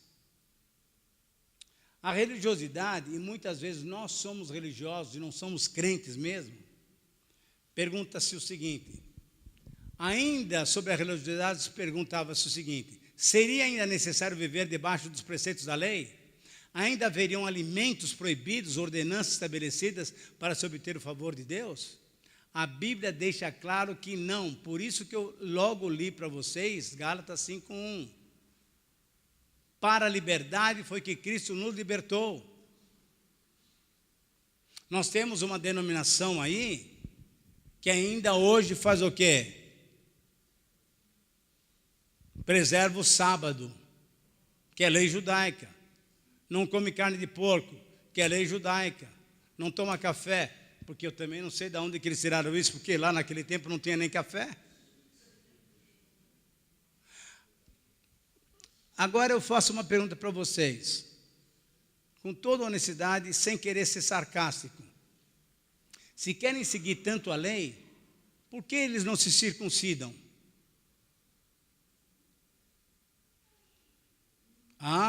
Circuncidar não. Mas comer carne de porco não pode. Gente, pelo amor de Deus. É um entendimento completamente antibíblico. Mas continuo perguntando algumas coisas aqui. Outras questões diziam respeito à religiosidade praticada pelos gentios que ouviam a mensagem da graça do Senhor Jesus. Assim como hoje, havia uma má compreensão do favor divino para conosco. Qual é a má compreensão que nós temos da graça? Bom, graça de Deus perdoa tudo, então eu vou mais aproveitar, vou pecar à vontade para que a graça seja mais abundante sobre a minha vida. Mentira, isso não é de Deus. Esse não é o verdadeiro evangelho. E você sabe disso, que nós temos várias igrejas, que essas não são neopentecostais, essas são muito tradicionais, antigonas, que são igrejas liberais, em que o crente, na verdade, é um mundano completo. Por quê? Porque a graça de Deus perdoa tudo. Não é assim. O Senhor requer de nós o quê? Uma vida bonita, santa, correta, honesta. Depois de ter Jesus morrido na cruz, o seu perdão não nos dá liberdade para vivermos sem qualquer restrição? Não liberou geral? A graça não é suficiente para cobrir qualquer pecado? É possível dar vazão à antiga natureza? A Bíblia é clara em dizer que não é possível viver dessa maneira. Então, nós precisamos entender que o verdadeiro evangelho, que oferece perdão e salvação gratuitamente, não afirma que esses presentes oferecidos por Deus não tiveram um preço a ser pago. Teve um preço sim, e um preço duro. Alguém morreu na cruz pelo meu e pelo seu pecado. A mensagem do evangelho verdadeiro é essa, que não é tudo liberou geral, não tem isso não. Precisamos entender então que o evangelho que oferece essas bênçãos revela uma outra verdade. Qual a verdade? Precisamos entender que o Senhor Jesus assumiu sozinho a sentença de condenação proferida como consequência pelo pecado meu e seu, pelo pecado da raça humana. Então, houve a graça sim, mas houve um preço a ser pago. Quem pagou foi o nosso Senhor Jesus Cristo. E nós precisamos entender finalmente o seguinte, que o pecado leva à morte, mas o presente de Deus, através do sacrifício do Senhor Jesus Cristo, nos concede a verdadeira vida, uma vida livre, mas uma vida com responsabilidade. A liberdade cristã, queridos irmãos, nos leva à santidade. E é dessa maneira que eu e você podemos viver o verdadeiro evangelho. Essa é a mensagem do verdadeiro evangelho. Que Deus nos dê poder do seu Espírito para que a gente possa viver dessa maneira para a glória dele, para que o nome dele seja exaltado na nossa comunidade e também nas nossas vidas individuais. Amém?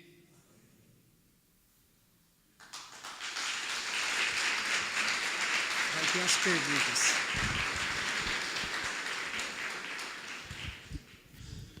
Me parece que vai ter novamente perguntas. Não precisava ter, mas enfim.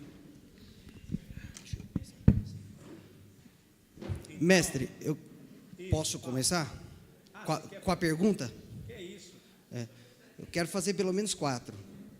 E depois eu passo para os irmãos. Então, irmãos, tenham liberdade, não fiquem constrangidos. Se tiver uma pergunta, pode fazer, não tem problema nenhum. Se eu souber responder, eu vou responder. Se eu não souber, a gente vai orar e Deus vai nos orientar aqui. A primeira pergunta é em relação ao imposto. O quê? Imposto. Nós temos aqui alguns empresários. Sim. E eu vejo que alguma coisa que é falado, que, por exemplo, de uma mercadoria que você está vendendo, se você tirar nota fiscal de tudo, 100%, você não vive. Ou você paga mais do que você pode viver. Nessa questão, fecha a empresa, faz alguma coisa por fora, o que fazer nessa situação? Eu estou falando de pequeno e do grande. Sim, eu entendo claramente isso. Queridos irmãos, sinto muito.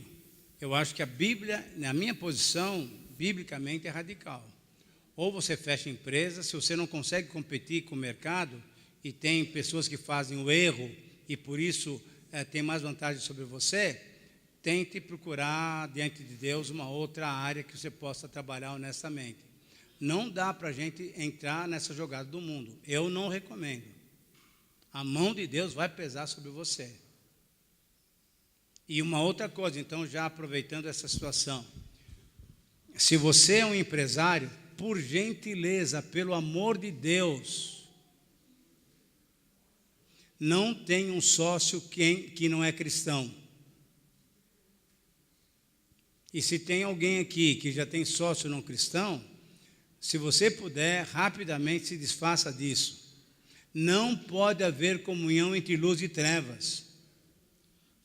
A tua maneira de viver, a tua maneira de entender o governo, as leis, vai ser maneira diferente do aquele outro que não é cristão. E aí o que vai acontecer normalmente é que o mal vai vencer o bem. Então, eu sei que é muito difícil muitas vezes, mas ou a gente é radical em algumas coisas, ou a gente simplesmente se mistura com o mundo. Outra pergunta, vou usar eu como exemplo. Eu vou pedir uma contribuição na minha igreja para a escola dominical. Sei que a situação está difícil, certo? Só que se eu for usar a Bíblia do jeito que está ali, talvez eu não consiga o que eu quero, o que eu preciso, para usar honestamente. O que fazer na situação?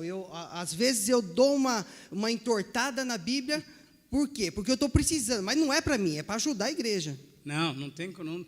Gente, ou nós somos honestos ou não somos. Que entortar a Bíblia? Que história é essa? Não tem jeito. Ou você pede a contribuição a partir dos princípios bíblicos, e eu vou dar uma palavra aqui que talvez os pastores até nem gostem. Estou pensando se eu devo dar ou não essa palavra. O dízimo é do Antigo Testamento. E se você quiser ser legalista, você tem que dar 35%, porque o dízimo do judeu era 30%, não é 10% coisa nenhuma. É 35%. Quando no final do ano se fazia o levantamento, o verdadeiro israelita tinha dado vários dízimos, que no total dava 35% da sua renda. Qual é a maneira de contribuirmos hoje? É em adoração. Eu reconheço que Deus tem me dado, então o que eu vou dar é uma parte daquilo que o Senhor tem me dado. Eu dou em adoração ao Senhor. Eu não dou... Gente, você paga carnê da Casa Bahia, da loja Marisa, lá não sei o quê. Aqui você não paga nada. Aqui você oferece porque você ama o Senhor. Amém? É dessa maneira. Deus vai ver o coração de você. E se você for dar com o interesse de que Deus lhe dê de dobro, esquece também. É melhor você não dar. Então, se a igreja está precisando, se a escola dominical está precisando, tem que pedir conforme o que a Bíblia fala. Deem adoração. E o Senhor vai dar para nós. Por isso que eu falei, ou nós confiamos em Deus, ou a gente não confia. Deus vai dar aquilo que Ele acha que é importante para que a gente dependa cada vez mais dEle. Mais 2 perguntas. Bom, mas é só Ele que vai fazer Eu pergunta. já vou passar. Eu não sei até que ponto pode atrapalhar a propagação do Evangelho. Eu tenho um forte desejo, um grande desejo de tocar, de cantar, só que eu não sei. Se eu estou ali no meio dos irmãos, eu atrapalho, mas eu quero, me interessa. Agora, e vice-versa. Às vezes eu quero ensinar, eu acho muito bonito, mas eu não sei ensinar. Ou eu quero pregar, e não sei pregar. Até que ponto isso? Eu sei que qualquer um pode pregar, qualquer um canta, como um todo aqui na igreja. A gente canta e assim por diante. Qualquer um pode falar do Evangelho, como a mula, certo? Mas eu estou falando no outro sentido, no sentido correto. Sei. Mas para eu entregar o púlpito ou entregar o coral, que ensaia tão bem, e eu estou ali no meio, e às vezes não é o meu lugar.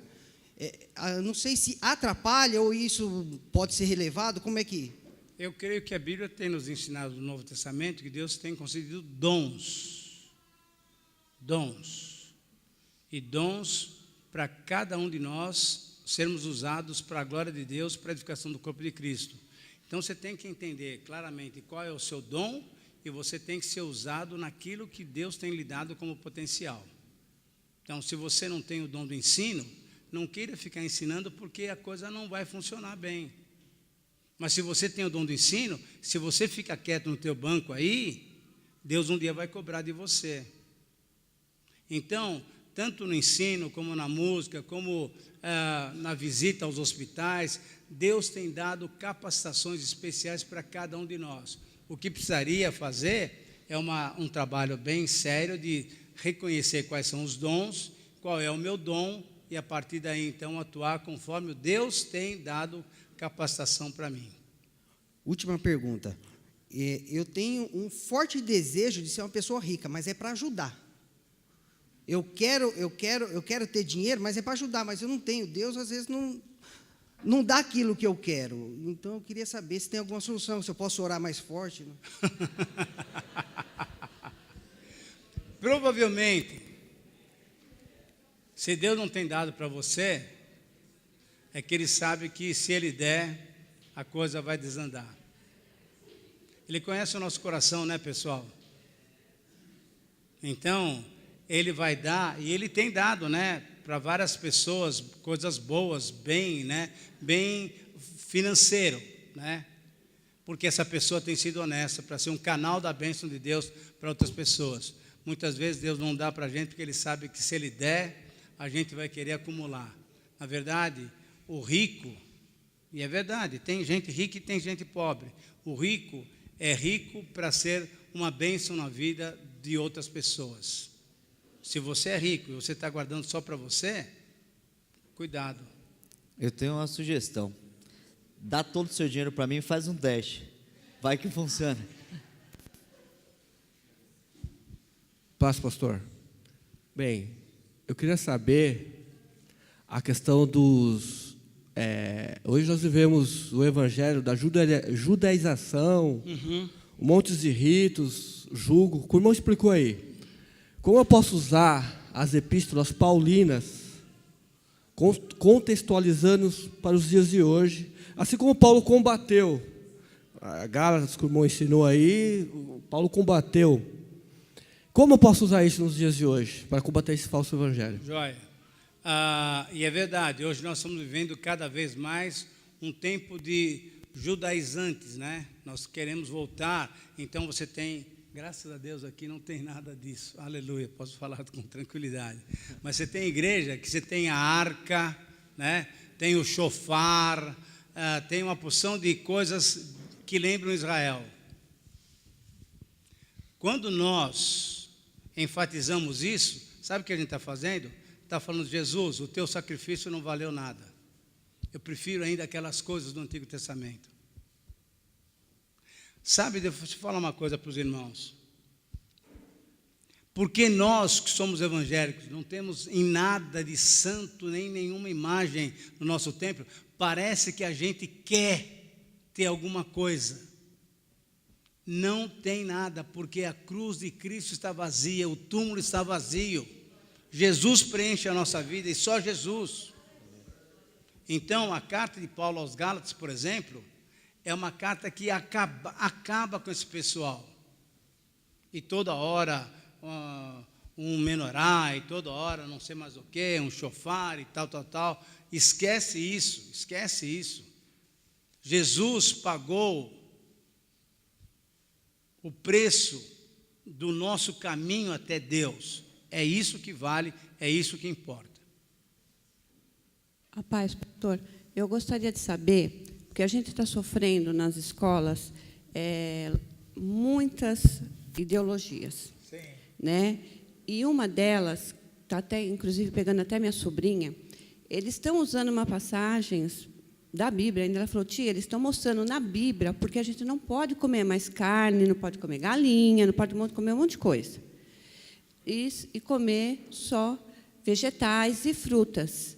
E ela já ficou internada várias vezes por causa das proteínas. E eles estão mostrando na Bíblia que os animais não foi feito para comer. Então, eles estão distorcendo a Bíblia nessa parte, fora as ideologias. Eu queria que o senhor desse resumisse para nós como a gente pode estar aconselhando essas pessoas desse ataque que está vindo para a gente na igreja. Sim. Sem a gente sofrer processos, um monte de coisas, né? Racismo, tudo isso. Eu gostaria que o senhor resumisse para nós. Sim. Há uma passagem logo no comecinho de Gênesis, que eu não sei, não me recordo agora o versículo, mas é logo depois do dilúvio. Então, há liberação para comer, inclusive, animais. Então, não tem nenhuma proibição. Em 2 Timóteo, capítulo 2, se eu não me engano, ou 1 ou 2, ele fala o seguinte, que tudo que o Senhor fez se oramos com agradecimento, é bom para as nossas vidas. Então, os animais também são bons para as nossas vidas. Mas quando você pega, por exemplo, Romanos e 1 Coríntios, você vê que os irmãos comiam carne. O problema ali era carne sacrificada aos ídolos. E aí, então, Paulo fala, na verdade, que, olha, na verdade, o ídolo em si não é nada.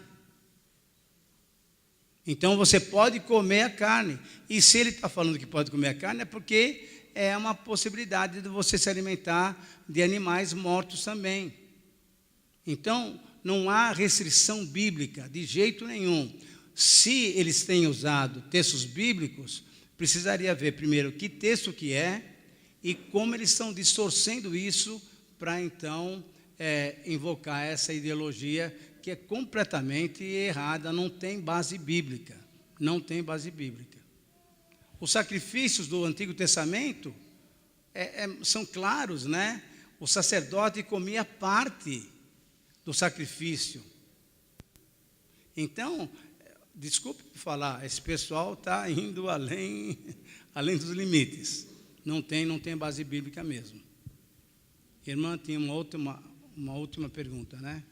Rapaz, eu queria só fazer uma colocação, né? Nós estamos aqui há menos de um ano e nós viemos de igreja neopentecostal. Uhum. E nós nos convertemos nessa igreja. Mas, assim como o senhor falou, a gente também nós não estávamos satisfeitos com o alimento que a gente tinha lá e, por isso, começamos a orar a Deus e, graças a Deus, nos trouxe para cá.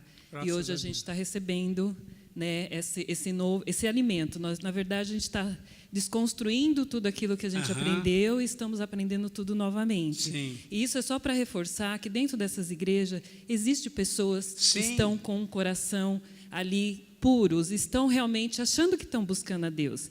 E nós temos nosso trabalho hoje, que é isso que a gente está aprendendo, essa verdade, viver essa verdade e levar essa verdade, porque tem várias pessoas da minha família que estão nessas igrejas. Sim, e nós sim. estamos aprendendo para ensinar. Exatamente. Né? E eu queria só fazer mais uma pergunta com relação ao dízimo. Pois não.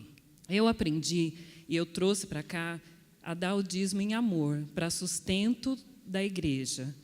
E como mandamento, né?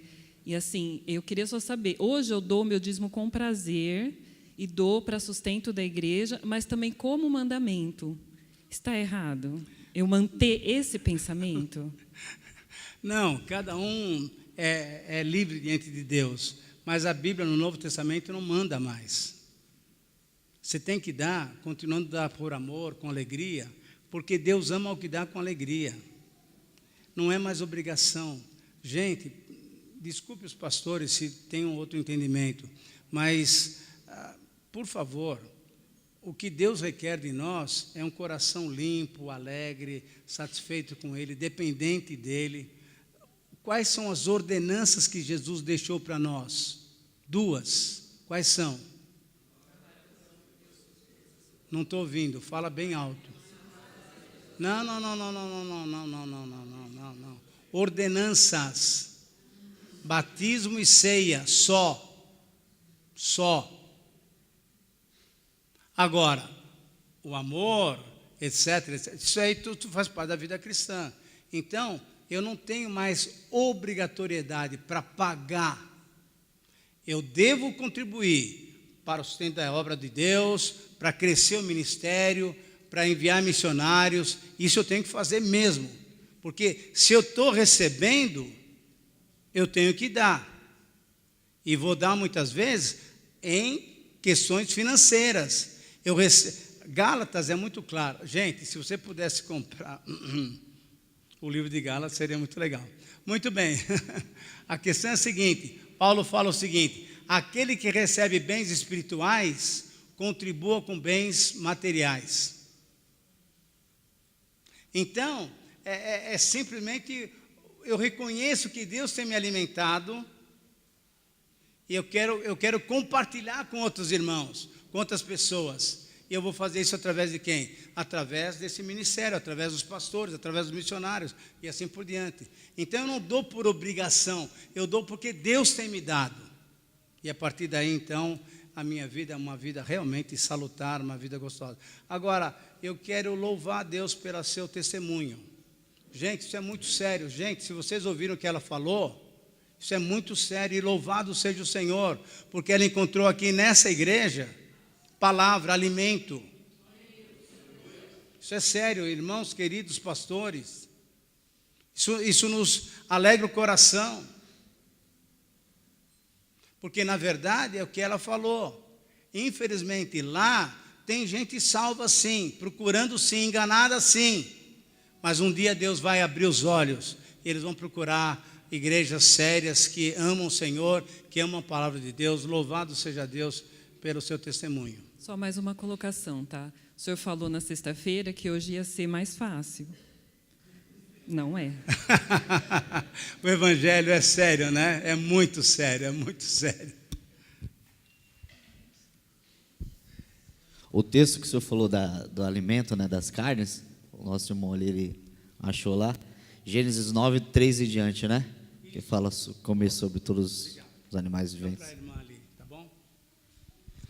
Obrigado, pastor Itamir. Vou deixar os irmãos.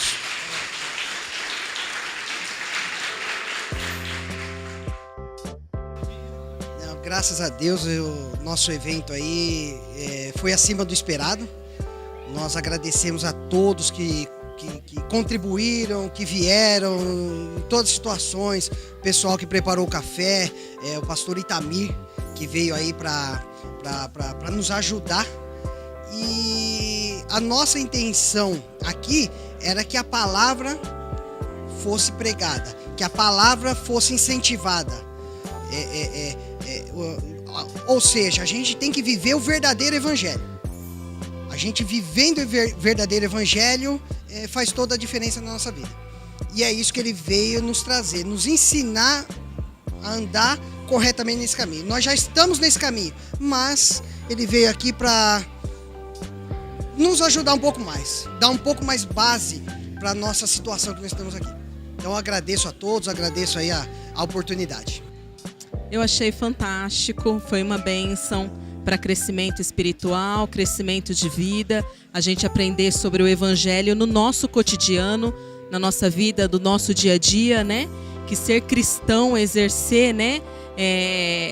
O cristianismo, né? Não é só dentro da igreja, não é só dentro dessas 4 paredes, e sim no nosso dia a dia, com o nosso amigo, com o nosso irmão, nosso vizinho, nosso trabalho. Então, aprendi, cresci mais e mais e foi uma bênção na minha vida. Esses 2 dias de seminário foram dias maravilhosos que nós aprendemos sobre o verdadeiro evangelho de Cristo. E esse evangelho que agora eu aprendi e agora vamos colocar em prática. O Senhor falou com a gente nesses 2 dias assim maravilhosamente, no qual podemos entender, compreender a mensagem que nos foi passada, a questão do verdadeiro evangelho, do falso evangelho. Quero dizer que o Senhor usou tremendamente a vida do nosso pastor, irmão Itamir, de maneira fantástica. Deus abençoe a vida do pastor, que Deus continue usando a vida dele poderosamente. Então, queria deixar aqui meu agradecimento. O Senhor nos ajudou muito e estamos muito felizes pela palavra do Senhor. Deus abençoe. Bom, meus irmãos, minhas irmãs, eu vos saúdo com a paz do Senhor Jesus. Nós queremos agradecer a Deus por esta maravilhosa realização que foi o nosso seminário da Escola Bíblica Dominical. Sexta-feira estivemos aqui, domingo pela manhã, foram 2 momentos de aprendizado, de crescimento, de desenvolvimento espiritual. Então nós queremos agradecer a Deus, agradecer ao Ministério Graça Plena pelo seu posicionamento em não abrir mão da palavra do nosso Deus. Queremos aqui fazer um agradecimento especial ao nosso departamento da EBD, Escola Bíblica Dominical, na pessoa dos seus coordenadores, superintendentes, professores, secretários, colaboradores de um modo geral.